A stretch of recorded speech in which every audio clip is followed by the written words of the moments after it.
Hey everybody, it's Lewis Porter Jr. Welcome back to the channel. I really appreciate you stopping by. So today, we're going to talk about something that kind of came up in a weird sort of way. I was thinking about cool ideas and things to talk about, and I got my copy of Illuminati.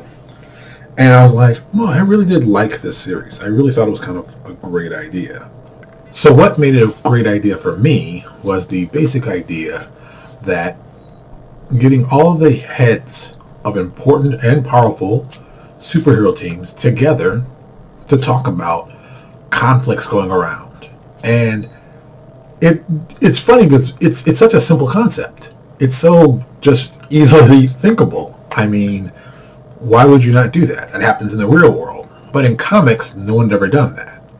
And this also was a time where very specific people stayed on very specific teams, which I'm a big fan of. I don't like to see people jump from this team to that team to this team to that team, except in the case of Henry McCoy from X-Men, Avengers, Defenders, X-Factor. He's one of those guys who just seems to cross over a lot of places. It makes a lot of sense, at least to me. So he's the only one. But I like that you take, these important individuals, sometimes leaders of the groups and sometimes just influential people, and you have them meet up and talk about what's going on and other important stuff. It just is a brilliantly simple idea. And for Marvel, it makes the best sense. Plus, it made sense. It set up plots for things that happened in the past that made sense and things that would probably continue to make sense. I personally think it'd be a really great idea to do kind of an ongoing series like that for a comic book setting, or at least have it appear in the book. Now, that being said, it might be more difficult with another company like DC. I mean, to be honest, DC's two biggest superhero teams are, the Justice League and the Teen Titans. And let's be honest, I mean, everybody's on the Justice League.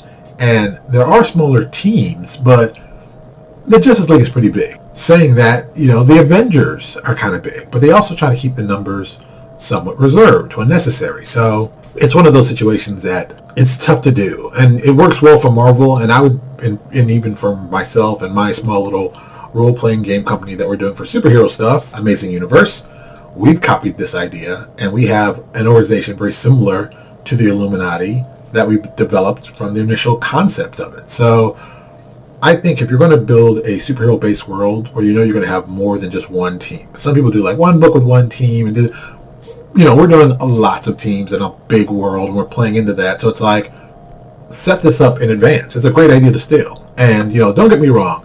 I've had the pleasure of meeting Brian Michael Bendis live face-to-face. I got to admit, incredibly friendly, incredibly nice, incredibly polite. I mean, this was back in the early 2000s. And I met him at MegaCon in Orlando. And what can I say? He couldn't have been more gracious. And this one, he was writing Ultimate Spider-Man. And when I spoke to him, I was like, look, I've seen your stuff before. I just don't get your Ultimate Spider-Man. He's like, hey, it's not for everybody. And he goes, really, it's just me having a conversation with my mother. He goes, that's all it is. It's like, Aunt May. He goes, that's my mom. And that's just me. And that's all it was. And I kind of thought that was a brilliant idea. I think that he understood that Peter Parker better than most. And it made a lot of sense for what he did and what he created. I think it was a brilliant idea. Most people were like, oh, Bendis, but I have to give him credit where credit's due. The guy came out of the independent world, moved up the ranks, and took over Marvel. So, while he may not be for everybody, he does understand the comic book business. There are a lot of guys who've come up in the industry in the same kind of way, that understood the business, but maybe not the best interpersonal relationships. Yes, Jim Shooter, I'm talking about you. But I think the idea of the Illuminati is something you should think about if you're planning to do a superhero world, whether it be role-playing games or comic books or whatever. It's something you should maybe take a few minutes out, say, hey, is this possible? Can we do something like this? Is this a good idea? Just think about it. Can't hurt. As always, thank you for watching, and we'll talk to you later. Hey, thank you for checking out my channel. Do me a favor, check out my other videos, and if you like what you see, subscribe.